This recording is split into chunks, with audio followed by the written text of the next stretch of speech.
presentamos Tiempo de Dios con el pastor Ezequiel Molina Hijo. Una palabra de fe que puede transformar.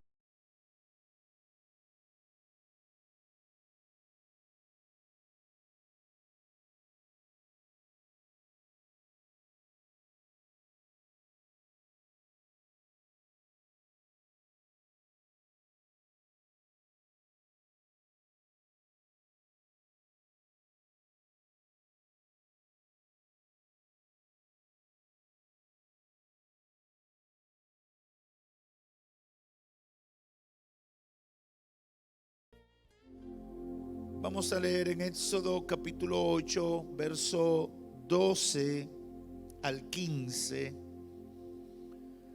Voy a leer la versión de la Biblia Nueva Traducción Viviente.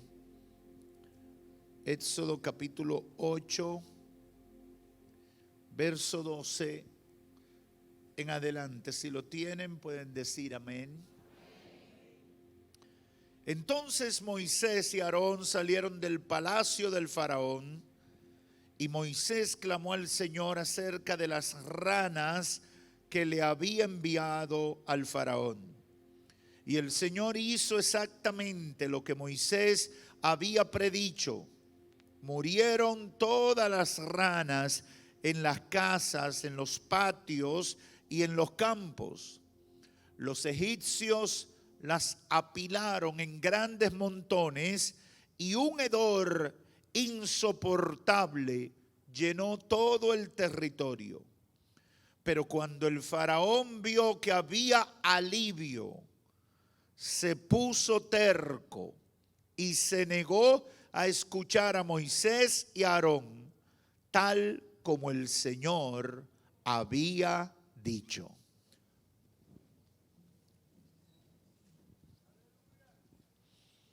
Quiero hablarles con el tema: un arrepentimiento superficial no es suficiente. Siempre es un desafío determinar si es verdadero o no el arrepentimiento de una persona. En sentido general, cuestionamos y dudamos siempre las decisiones que la gente toma o lo que la gente es. Vivimos en un mundo muy seguidor de las teorías o las filosofías cartesianas, ¿verdad? Donde somos ejercitados en dudar de lo que dice, de lo que hace las otras personas. Cuando alguien se arrepiente, por ejemplo, pasa con mucha frecuencia cuando alguien conocido, un famoso, un empresario, un artista, etcétera, se convierte, mucha gente lo pone en duda y dice, ese está pasando por algo, por eso se convirtió. Pero eso no es de verdad, porque asumimos que en el corazón de esa persona no hay una genuina decisión de cambiar de vida. Cuando determinadas personas que uno conoce que están muy aferradas a algún tipo de actividad, con frecuencia caemos en eso. Y yo he testificado muchas veces que he pasado por la experiencia que aún hermanos de la iglesia, aún personas que le sirven al Señor, cuando ven que determinados personajes se convierten, ellos comienzan a dudarlo. Y me lo han dicho, me dicen, pastor, cuidado con fulano que se convirtió. Yo no creo que ese tipo lo esté haciendo de verdad. Yo lo conozco. Yo sé cuál es su pedigrí, pastor. No le haga caso. Es una batalla. Hoy, con la ayuda del Espíritu Santo, quiero reflexionar con ustedes sobre la necesidad de un arrepentimiento sincero, genuino, auténtico delante de Dios, profundo. Porque si es superficial, y es la palabra que vengo a declararte, si el arrepentimiento es superficial, no basta, no funciona, no traerá resultado, solo empeorará nuestra relación con Dios con todas las consecuencias que eso representa. Recientemente comencé a hablar de esto, como les decía, y en todo el libro de Éxodo, que hablan los capítulos 7 al 11 de las plagas o los juicios que Dios tuvo que enviar a Egipto para producir la liberación del pueblo judío, encontramos a Moisés como protagonista junto a su hermano Aarón manejando todo este proceso frente a un faraón que se negaba a obtemperar, a obedecer, a aceptar el llamado de Dios, el pedido de Dios de liberar al pueblo. Moisés y Aarón van donde el faraón y le dicen, dice el Señor, que deje libre a su pueblo para que me adore, para que vaya y me adore con libertad. Y el faraón dice, ¿y por qué? ¿Por qué razón tengo que hacerlo? Quizás si no explicamos todo lo que eso significaba, va a ser difícil para usted entenderlo, pero tiene que pensar que esa gente era la fuerza laboral. Era la gente que producía o que hacía las construcciones de manera específica, por ejemplo.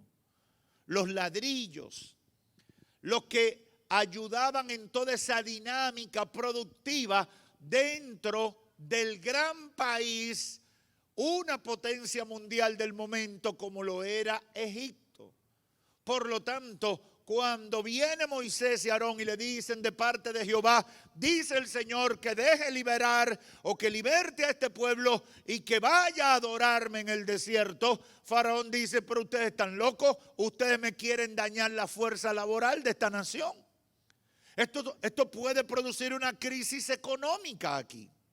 Esto va a trastornar toda la dinámica productiva de esta gran nación. Yo no puedo entrar en ese juego con ustedes. Es comprensible eso. Y así es que tenemos que entenderlo, porque a veces vemos estas situaciones y pensamos que esas situaciones son muy bíblicas, muy a la antigua, y no meditamos en la realidad de toda la dinámica que se estaba moviendo. Es comprensible, es lógicamente comprensible la negativa del faraón a decir, no voy a dejar que el pueblo salga, porque no me importa que haya dicho el Dios de los hebreos, esa gente son importantes para mí aquí. Y toda esa dinámica que yo decía esta mañana se desarrolla de acuerdo a muchos estudiosos de la palabra en un proceso que duró aproximadamente 9 meses. Las 10 plagas que Dios manda, los 10 juicios que Dios manda contra Egipto, se desarrolla en un proceso que se toma aproximadamente 9 meses. En todo ese proceso había un mandato de parte de Dios, había un pedido de parte de Dios. Faraón, deja libre a mi pueblo. Y Faraón, que no lo dejó. ¿Qué lucha esa, verdad? ¿Qué lucha esa? Ahora, yo hoy quiero enfocarme en las actitudes o reacciones del faraón para presentar esas reacciones como un arrepentimiento superficial. Porque hay una pregunta, hay unos cuestionamientos que vienen a nuestra mente con mucha frecuencia. ¿Es sincera la gente cuando se arrepiente? ¿Sabe la gente lo que está haciendo cuando se arrepiente? ¿Por qué hay gente que se arrepiente y olímpicamente se aparta del Señor? ¿Por qué pasaron 100 a convertirse y al bautismo llegaron 30? Debemos meditar en esto, y es lo que el Espíritu Santo ha puesto en mi corazón, porque arrepentirse debe ser una decisión honesta y sincera delante de un Dios vivo que tiene dominio y control de todo lo que existe, por lo que debemos entender que hay consecuencias cuando no hacemos o cuando no nos arrepentimos de la manera correcta.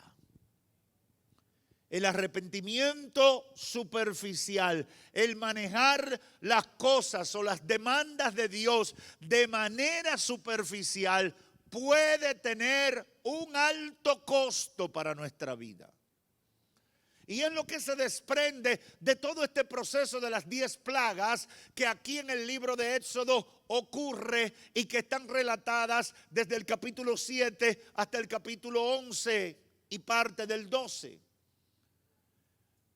El no asumir la obediencia a Dios con el nivel y el compromiso que requiere y que Dios espera puede resultar muy costosa para nosotros. Y yo le voy a poner un ejemplo sencillo. Léase todo el proceso y piensa en términos económicos para una nación como lo era Egipto, una potencia en ese momento. Y usted le pone cualquier tipo de número en términos económicos o macroeconómicos a la economía de Egipto, el impacto de las 10 plagas o los 10 juicios, y se va a dar cuenta que cualquiera hubiera evitado una cosa como esa. Porque le salió demasiado caro la terquedad. Le salió demasiado caro al faraón y a Egipto toda la resistencia que pusieron al mandato, a la demanda, a la exigencia de Dios. Y vemos, y fue lo que el Espíritu Santo puso en mi corazón, un faraón resistiéndose a la demanda de Dios, pero cuando se le apretaba la cosa, trataba de simular que aceptaba la voluntad de Dios. Todos conocemos la historia. Dios tuvo que utilizar 10 juicios contra Egipto. Una de las enseñanzas que encontramos en todo este proceso es lo que yo llamaría inconsistencia del faraón cuando prometía hacer caso al mandato de Dios. Y a eso yo le llamo arrepentimiento superficial. ¿Cuánta gente conoce usted que cuando le pasa algo malo dice, yo voy a hacer la voluntad de Dios? ¿Cuánta gente usted conoce que cuando se enferman dicen, yo voy para la iglesia? ¿Cuánta gente usted conoce que cuando tienen un problema en su familia son de ayuno y de oración? ¿Cuánta gente usted conoce que cuando le detectan una enfermedad incurable o de esa que llaman catastrófica, inmediatamente se convierte, se arrepiente, se bautiza y quiere una iglesia como lo pare de sufrir, que le den culto a las 8, a las 10, a las 12, a las 1, a las 3 de la tarde? Yo recuerdo una persona que se convirtió en nuestra iglesia de la Romana, tenía una grave condición con hepatitis C. Todo el que conoce un poquito de medicina sabe que eso es prácticamente en determinadas situaciones una sentencia de muerte. Y esa persona me exigía, me decía, pastor, ¿y por qué esta iglesia dura tanto vacía? ¿Por qué no damos culto todos los días? ¿Por qué usted cree que quería culto todos los días? Porque de alguna manera esa persona pensaba que le iba a tumbar el pulso a Dios. Si vengo todos los días y dan culto y me oran todos los días, en una yo me tengo que sanar. Porque la gente piensa que le puede torcer el brazo a Dios. Yo te voy a decir algo claro. ¿Tú conoces el pleito del huevo y de la piedra?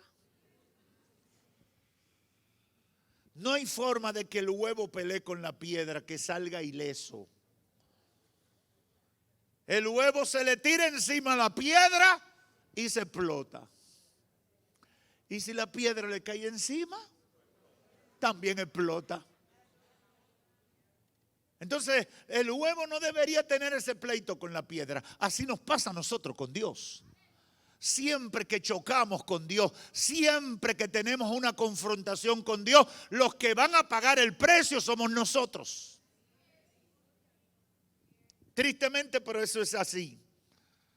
En todo este proceso encontramos a un faraón que cuando se le apretaba la situación por uno de los juicios o plagas, prometía cambio. En la primera plaga, que fue la plaga o el juicio de que todas las aguas se convirtieron en sangre, comenzando con las aguas del poderoso río Nilo, y dice la Biblia, y todas las fuentes y pozos de agua se convirtieron en sangre. Faraón reaccionó callado, tratando de buscar una alternativa a través de los magos y los hechiceros. Pero a partir de la segunda plaga se ve confrontado de una manera tan fuerte que muchas veces tiene que ceder.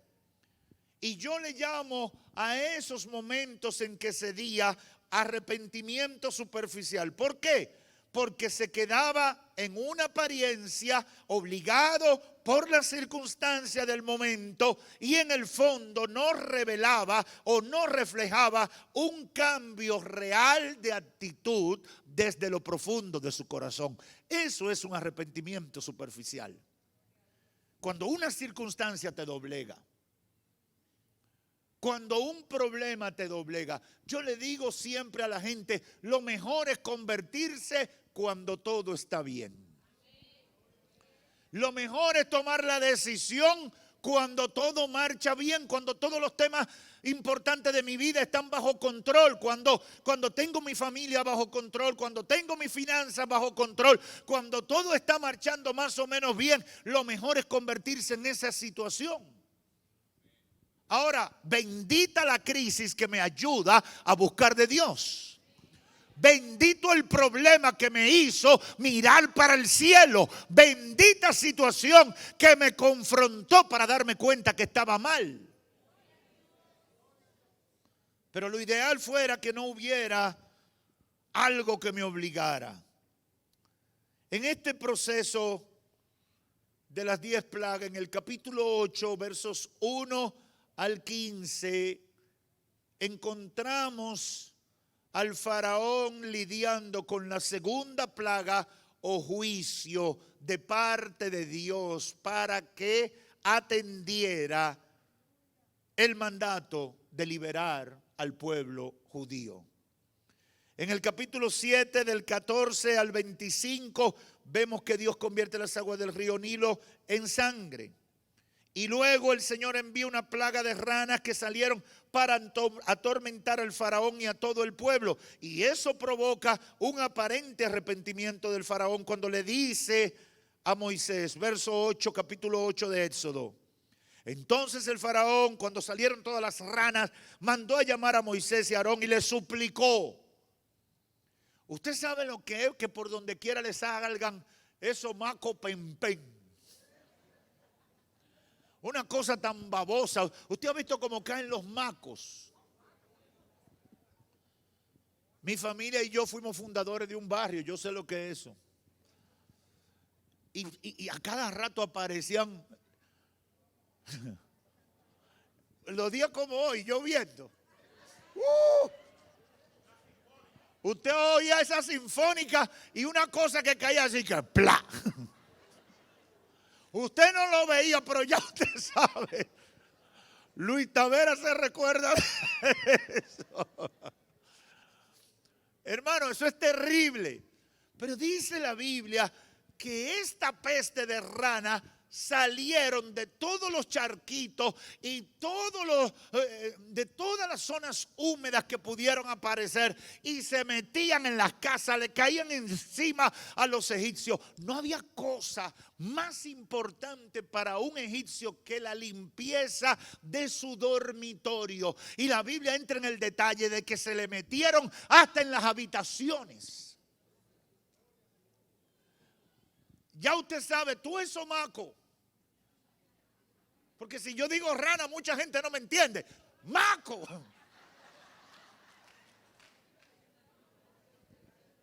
En la romana yo he conocido al maco rana más feo. Dique toro. Maco toro. Un día iba yo caminando por el sector donde vivo, una urbanización todo, y me encuentro un personaje que estaba ahí en una acera, una cosa fea grande. Y brincó, pero para mí era como un pollo que estaba brincando. Y era una cosa fea, una cosa horrible. Y cuando le pregunté a una persona me dice, no, eso es un maco toro. Es una cosa terrible. A esa fue la plaga, por donde quiera, cayéndole encima. Yo no sé si a usted le ha caído un pájaro de eso encima, pero eso es baboso. Yo he visto gente muy fuerte, muy educada, muy mesurada y prudente, haciendo todo tipo de espectáculo, huyéndole a una cosa de esa. Qué terrible debe haber sido la experiencia para los egipcios, ¿verdad? Y Faraón le dice, manda a llamar a Moisés y a Aarón y le dice, por favor, hablen con Dios para que quite la rana de mí y de mi gente.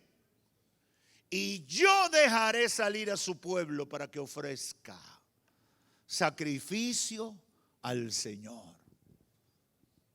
Cuando uno está bajo una situación de presión así, uno se ablanda y entra en toda. ¿Qué es lo que hay que hacer para que Dios me sane? ¿Qué es lo que hay que hacer para que Dios me resuelva un problema, me pague la deuda? ¿Qué es lo que hay que hacer para que Dios me arregle ese muchacho, esa muchacha que está en drogas? ¿Qué hay que hacer, pastor? Yo veo a la gente, y déjenme decirle, cuando la gente está en ese tipo de problemas y de desesperación, ahí es que los engañadores se aprovechan de ellos. Porque los engañadores le dicen, mira, tú lo único que tienes que traer $250,000, lo pone ahí, pone un vaso de agua y pone una hierbita de hierbabuena, pone un poquito de hierbabuena y lo trae ahí, me lo deja ahí y yo voy a hacer una invocación para que se te dé todo lo que tú estás pidiendo. Y la gente es tan tonta, en medio de su desesperación, que lo hace. Y hacen todo tipo de cosas. Por eso los brujos y los hechiceros tienen tanta demanda. Y usted ve que ahora en nuestras calles las botánicas son parte de los negocios que están a la orden del día. Y la gente va y consume los productos. Aquí está el polvo amansa hombre. Aquí está el aceite que te pone sexy. Aquí está el hilo que amarra. Yo no voy a pedir que levanten la mano cuántos han usado eso, pero aquí tienen que haber unos cuantos. Porque esa es la conducta de la gente cuando no conoce a Dios. Y cuando en su desesperación se aferra a gente, a ideas, a pensamientos y filosofías que vienen del diablo para engañarlos. El faraón aquí está diciendo, rueguen a Dios que quite la rana de mí y de mi gente, y yo dejaré salir al pueblo para que ofrezca sacrificio al Señor. Obviamente eso es lo que se quería. Ese había sido el pedido, la demanda de Dios a través de Moisés y Aarón. Y Moisés le pregunta: ¿cuándo vas a cumplir? Y el faraón contesta: mañana. Moisés oró al Señor para que detuviera la plaga de las ranas, y la plaga se detuvo. ¿Y cuál fue la reacción del faraón? Ahí leímos al principio. Entonces Moisés, verso 12, y Aarón salieron del palacio, y Moisés clamó y pidió al Señor acerca de la rana que él había enviado, y el Señor hizo exactamente lo que Moisés había predicho. Murieron todas las ranas en las casas, en los patios y en los campos de los egipcios. Los egipcios la apilaron en grandes montones, y un hedor insoportable llenó todo el territorio, y el problema comenzó a resolverse. Había un hedor terrible, pero era la esperanza. Ya las ranas, Dios había detenido el juicio. ¿Qué pasó? Verso 15.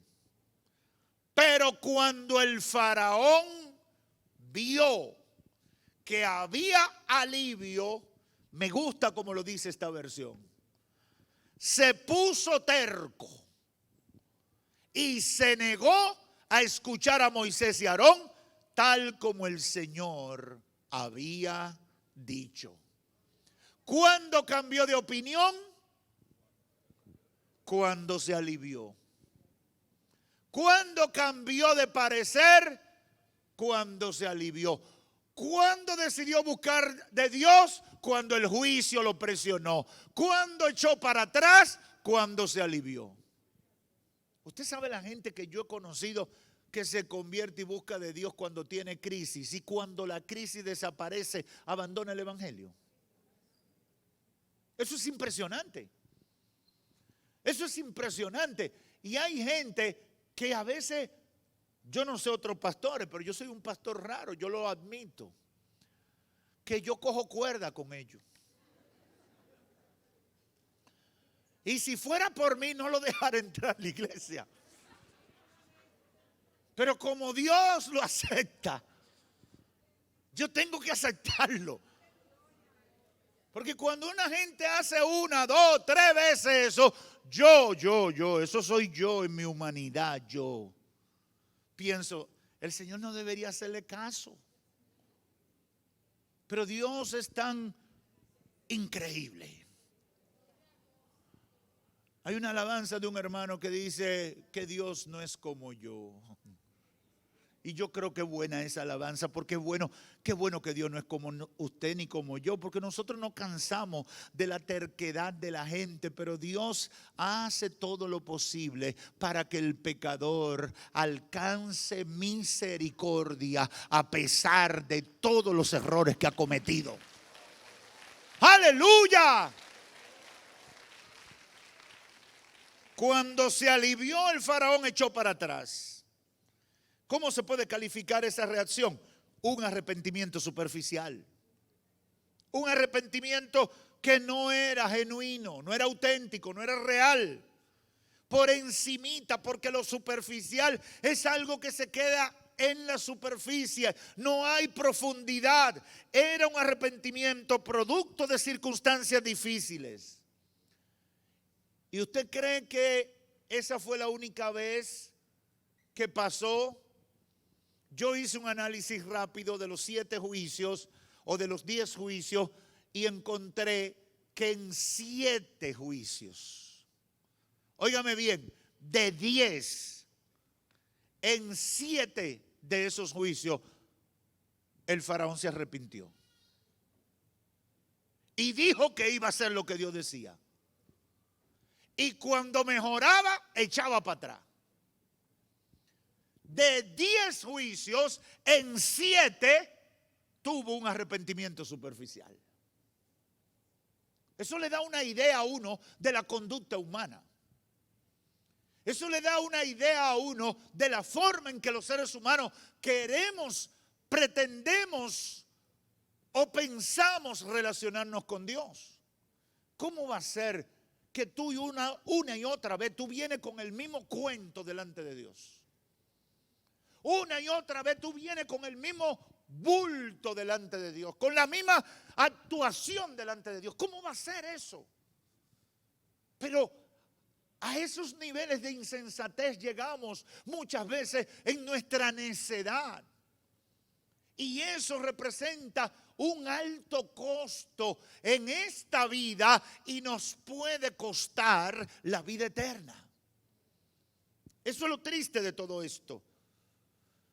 ¿Cómo se puede calificar la reacción del faraón como un arrepentimiento superficial? Y yo le añadiría obstinado. 7 veces más repitió la historia. Dios enviaba la plaga. Cuando venía la calamidad, el faraón se arrepentía y decía que obedecería a Dios, pero al ver la solución lo olvidaba y echaba para atrás lo que había prometido. ¿Cuántas personas conocemos así? Muchas, todos conocemos personas así, o probablemente nosotros somos una de esas personas. Estoy seguro que muchos que me están escuchando han manejado su relación con Dios de esa manera.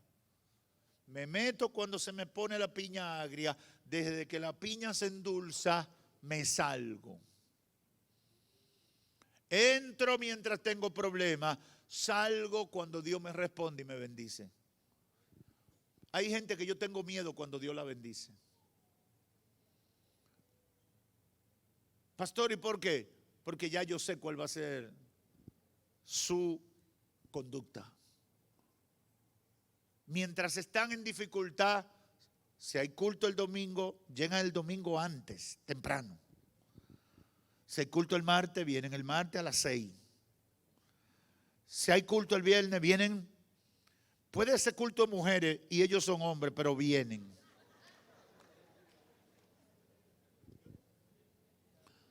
Porque están arrepentidos, pero arrepentidos buscando que la plaga se detenga. Quiero hacer algunas aplicaciones a partir de esta realidad que acabamos de plantear. Número 1, y comienza con una pregunta: ¿es la fe o el compromiso con Dios y su evangelio algo superficial para nosotros? ¿Es la fe o el compromiso con Dios algo superficial para nosotros, motivado por las circunstancias? Debemos hacernos esa pregunta cada día. Cuando yo veo que la gente, porque cae un aguacero, no va a la iglesia, cuando yo veo que la gente por cualquier cosa deja de ir a la iglesia, cuando yo veo que la gente abandona el compromiso con Dios por cualquier otro motivo, yo creo que es una gente que vive de manera muy superficial la fe cristiana. Y eso no puede ser. Yo creo que el que asume la fe como dice la palabra de Dios, como son las expectativas de Dios, lo de Dios es primero y pase lo que pase, hará la voluntad de Dios por encima de la cabeza del mismo diablo. Porque de lo contrario es superficial. Que los compañeros del trabajo tienen un compartir hoy domingo y yo no puedo ir a la iglesia. Pero dile a los compañeros de trabajo que si ellos quieren verte, que vengan a la iglesia y compartan contigo. Pastor, no se puede ser tan fanático. Pero la gente ahora quiere ser fanático de todo, menos fanático de Cristo. Yo no sé usted, pero yo he decidido ser fanático de Cristo antes que fanático de cualquier otra cosa. Esa es la realidad.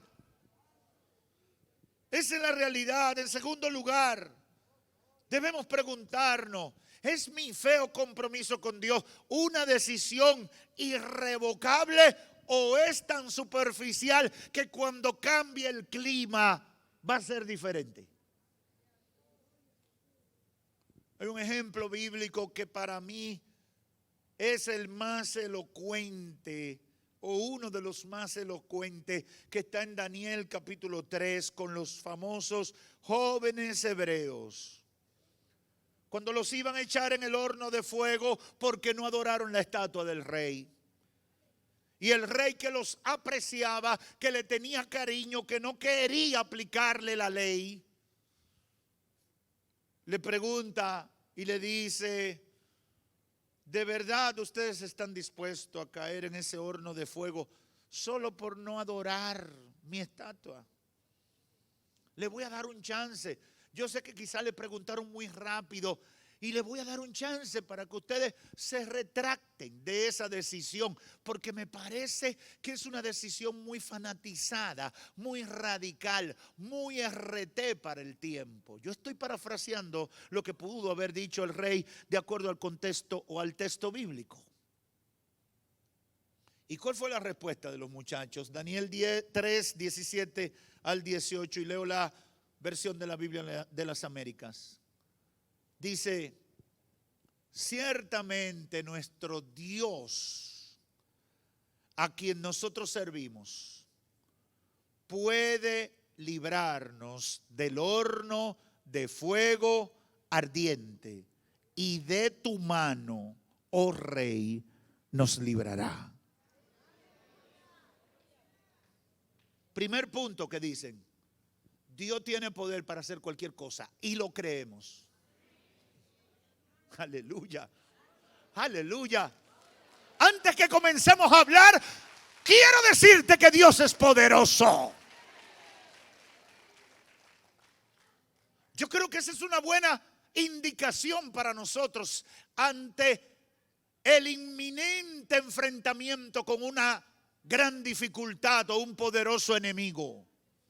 No importa en qué situación tú estés, no importa si es ventajosa o no la situación, tú tienes que decirle al diablo, antes que comencemos a discutir: quiero decirte, Satanás, mi Dios, el Dios al que yo le sirvo, aleluya, es todopoderoso. Y Él me sacará de aquí. Él me librará de esto. Oh, gloria a Dios. Oh, gloria a Dios. Y aquí no va a pasar nada que Dios no permita. Aleluya. Aleluya. Eso es como decirle al diablo: mira, esa es tu raya, de ahí tú no pasas. Aleluya. Aleluya. Satanás no puede hacer lo que él le dé su gana con los hijos de Dios. Satanás no tiene poder para determinar el futuro o el destino de un hombre o una mujer que está comprometido con Dios. Aleluya. Aleluya.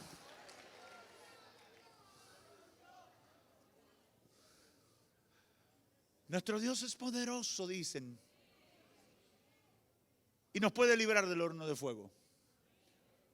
Pero el verso 18 le pone la tapa al pomo cuando dice: pero si no lo hace.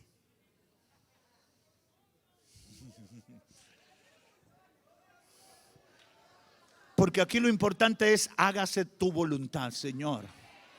Lo importante es: hágase tu voluntad, Señor. Jesús lo demostró allá en Getsemaní. Padre, si es posible, pasa de mí esta copa sin que yo la beba. Pero que no se haga lo que yo quiero, sino tu voluntad. Los muchachos están diciendo: Dios tiene poder para evitarnos el horno y evitarnos de tu mano. Aunque estemos presos aquí, Dios tiene poder para sacarnos volando con carro de fuego de aquí. Pero si no lo hace, porque haya determinado no hacerlo, es bueno que tú sepas, oh rey, que no serviremos a tus dioses, ni adoraremos la estatua de oro que has levantado. No me dé chance, varón. No me dé más chance, que no necesito más chance para determinar, para establecer cuál es mi posición frente a eso. Hay muchos cristianos superficiales que cuando le dan el chance de retractarse de su fe, de una vez ponen reversa. Estos no tenían reversa. Estos dijeron, no me pruebe porque ya yo dije. No me voy a devolver. Yo he decidido hacer la voluntad de Dios. Esa es gente de un arrepentimiento sincero y de compromiso con Dios. No es gente superficial. Son gente que en medio de circunstancias adversas no claudican en lo que habían dicho que harían en obediencia al Señor. ¿Cuál fue el resultado de una conducta y la otra? Si hacemos un paralelismo entre la conducta del faraón y la conducta de los jóvenes hebreos, podemos establecer diferencias importantes y es el fondo de todo lo que el Espíritu Santo me ha dado para compartir hoy. El faraón tuvo Dios que castigarlo con 10 plagas, 10 juicios que le dolieron, que lo doblegaron, que produjeron muerte, que produjeron pérdidas incalculables para el pueblo egipcio y para todos los habitantes de allí de manera muy particular. ¿Usted sabe cuál fue la última plaga? Dios tuvo que soltar el espíritu de muerte para que matara a todo primogénito, comenzando con el primogénito del faraón y hasta de los animales. Y cuando ese juicio vino, el faraón terminó soltando al pueblo y haciendo lo que debió haber hecho desde la primera vez que Dios se lo pidió. ¿Qué tú tienes que esperar para que Dios sea glorificado en tu vida? Para obedecer el mandato de Dios. Que se te muere el primogénito como le pasó al faraón. ¿Qué hay que esperar? Que se te destruya el matrimonio para temperar el llamado de Dios para tu vida. ¿Qué hay que esperar? ¿Qué hay que esperar? ¿Vas a esperar perder tantas cosas valiosas en tu vida para entonces reaccionar? ¿Por qué no atender y obedecer el llamado de Dios desde la primera vez que nos llama? Y hacerlo de verdad. El arrepentimiento del faraón no era verdadero. Era una fe superficial, era un arrepentimiento superficial, fruto de la desesperación. Buscaba que Dios lo ayudara cuando venía el juicio, pero nunca mostró interés de conocer a Dios y proponerse obedecer la voluntad de Dios siempre. La gente de nuestros días es así, pide que Dios arregle los problemas de su vida, que lo sane, que le arregle el muchacho, que le arregle el matrimonio. Y yo se lo he testificado a ustedes, yo he cambiado mi manera de asumir cuando me piden oración. Cuando me piden oración yo le digo, ¿qué tú piensas hacer con eso? ¿Cuál es tu compromiso con Dios? No, para que me ore. No, espérate, dime, ¿qué tú piensas hacer? ¿Tú crees que Dios está ahí como esperando que tú vengas, que Él es un Santiclós que salió a repartir juguetes? Porque la gente, no, óreme para que Dios me sane, óreme para que Dios me ayude, óreme para que Dios me provea, óreme. Oh, sí, todo eso está bonito, Dios es poderoso para hacer todo eso. Pero ¿qué tú piensas hacer con Dios? ¿O tú lo único que quieres venir es a buscar juguete? ¿Qué tú piensas hacer con Dios? Dios espera una reacción de ti. Dios espera un comportamiento, un cambio de actitud. Dios quiere revelarse a la vida tuya, como lo quería hacer con el faraón. Los jóvenes hebreos de Daniel capítulo 3 fueron liberados por Dios de una muerte segura pasando a través del horno de fuego. Porque muchas veces Dios se va a glorificar evitando que entremos en el horno. Pero otras veces nos dejará pasar por el horno. Lo que usted puede garantizar que antes de pasar por el horno o pasando por el horno, puedes garantizar que el Señor no te dejará solo. Estará contigo en todo tiempo y en toda circunstancia. Aleluya. Porque la gente cree que por tener nuestra relación con Dios nunca vamos a pasar dificultades. No, Dios hace distinción entre su pueblo y los egipcios. Y eso yo lo enfocaba esta mañana desde la romana. El pueblo de Dios tiene un trato especial. Desde la cuarta plaga, Dios comienza y de manera muy específica en el relato bíblico dice, y Dios hizo distinción entre los egipcios y entre los hebreos. Y Dios hizo distinción entre su pueblo y los otros. Porque es un privilegio ser del pueblo de Dios.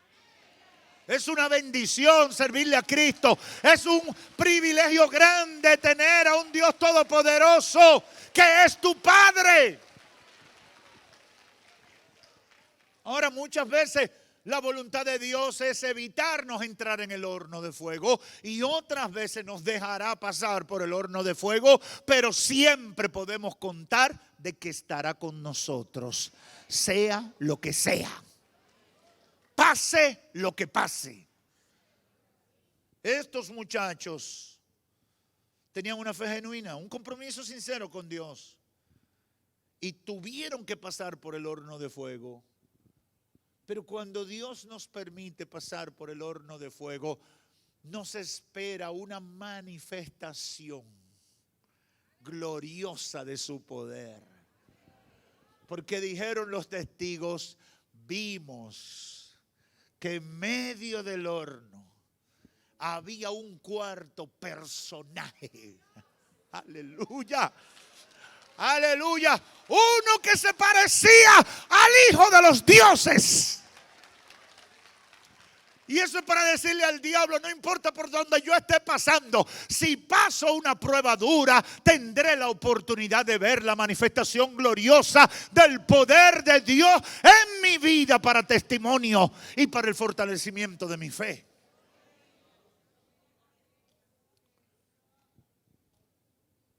Los jóvenes fueron liberados por Dios de una muerte segura y fueron grandes instrumentos de Dios para bendecir al pueblo.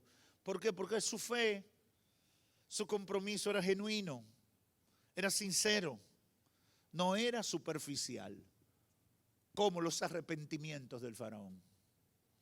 Si quieres que Dios esté comprometido contigo, debes tú comprometerte con Dios. La gente se compromete con todo, pero no quiere asumir compromiso con Dios y ponerlo en práctica.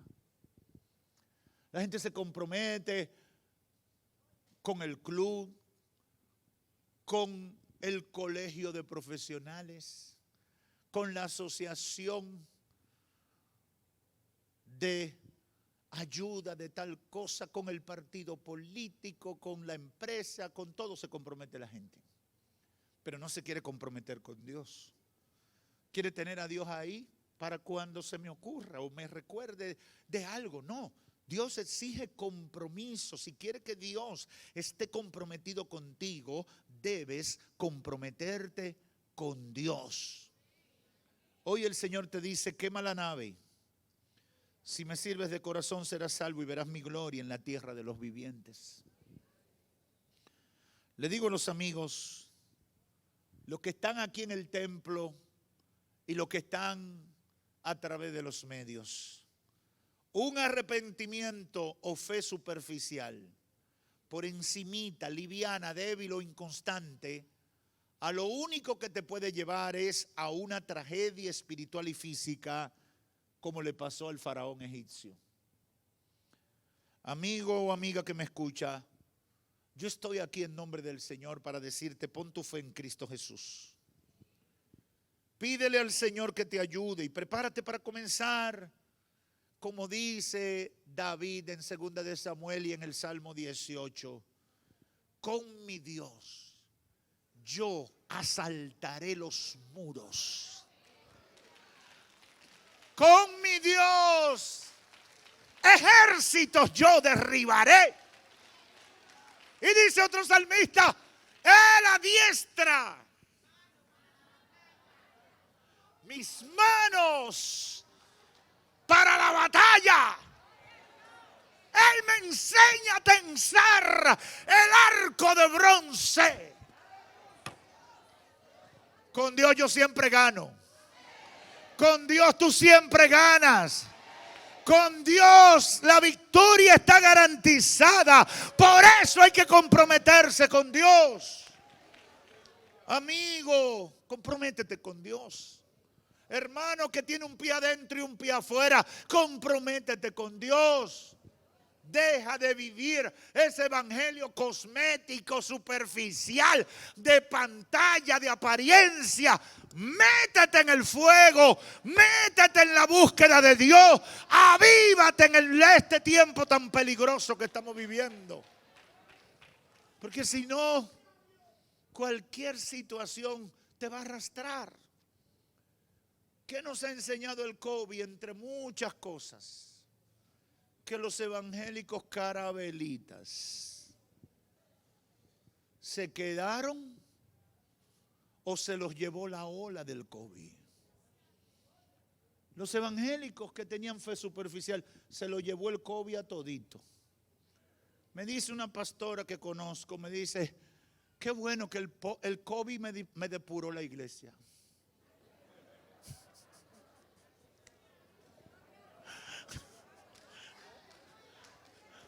Yo pensé que me iba a decir que estaba preocupado. Me dice, me sacó todo lo que nos servía de la iglesia. Yo sé que los que están ahora en la iglesia son los buenos, los comprometidos, los de verdad. Porque todos los otros, el COVID se lo llevó. Prepárate a ver la gloria de Dios sobre tu vida si te comprometes con el Señor. Y yo creo que la vida que Dios y sus ángeles están preparando es más que todo lo que podamos ver en esta tierra. Un arrepentimiento superficial no es suficiente. Eso no quiere decir que tú seas un experto en evangelio. Eso no quiere decir que tú te vas a saber todas las enseñanzas bíblicas el día o en la semana que te convertiste. Eso no quiere decir eso. Dios está buscando gente sincera. Señor, yo te quiero conocer, yo no te conozco, yo tengo batallas, yo vengo de un mundo de pecado y de muchas situaciones, pero yo quiero servirte de corazón. Eso es lo que tú tienes que hacer, decirle, Señor, yo te quiero servir de corazón, ayúdame a conocerte, revélate a mi vida. Sorpréndeme en la madrugada, sorpréndeme en el sueño de la noche, dame entendimiento, abre mis ojos para que mis ojos puedan ver y contemplar tu gloria, Señor. Yo te quiero conocer. Y yo te garantizo que Dios se va a revelar a tu vida. Seas amigo, seas hermano, todo el que quiera conocer a Dios de cerca puede contar que Dios quiere darse a conocer. Que Dios te bendiga.